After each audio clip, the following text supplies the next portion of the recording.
யார் தலைவன் எவ்வளியோ தொண்டன் அவ்வளி. தலைவன் அந்த மாதிரி உபச்சாரம் பண்ண சொன்னா உங்களுக்கு ஆமா, நீங்க அது என்ன பேசுறீங்க? கேளுங்க. மனைவியோட சங்கீதா அவர்களுடைய படத்தை போட்டு அவ்வளவு ஆபாசமான வார்த்தையில போடுறாங்க. கேளுங்க.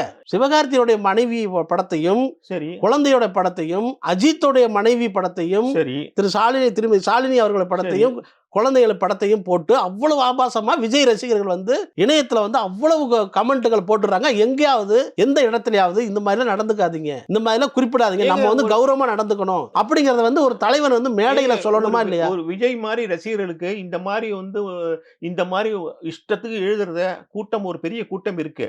அது ஒரு பெரிய கூட்டம் இல்ல, அதை வழி நடத்தணுமா இல்லையா? வழி நடத்தணும். ஆனா என்ன பிரச்சனைன்னா அவங்க எல்லாம் இந்த மாதிரி வந்து அததான் நான் சொல்றேன். அதை வழி நடத்தி இருந்தாருன்னா இதனுடைய போக்கு வந்து மாறி இருக்கும். இல்ல அப்படிங்கிறத நான் சொல்றேன். இல்ல அந்த போக்கு அது அந்த எல்லா காலகட்டத்திலயும் இந்த மாதிரி ஒரு மேடு கிரவுடுங்கிறது இருக்கு. அந்த மேடு இவர் வந்து மனைவியவே வந்து ஒர்த்து கிடையாதுன்னு சொல்ற மாதிரி அந்த மாதிரி இருந்தா அப்போ தலைவரே இப்படி பேசுறாருன்னு சொல்லிதான் ஒன்று சொல்றேங்க. எம்ஜிஆருக்கு ஜெயகாந்தனோட கதை, ஜெயகாந்தனோட சினிமாவுக்கு பண்ண சித்தாளு. அதுல எம்ஜிஆரோட படம் இருக்கு. தன் கணவனுடைய டிஷர்ட்ல எம்ஜிஆரோட படம் இருக்குன்னா குத்தி குத்தி விளையாடுவா. ஏன்னா இவன் தன்னை தான் உற்சாகப்படுத்துறான் அவன் நினைச்சிட்டு இருப்பான். இந்த மாதிரி ஒரு கூத்துங்கிறது ரொம்ப காலமா நடக்குதுன்னு நான் சொல்றேன். அதைத்தான் ஜெயகாந்தன் பிரதிபலிச்சாரு.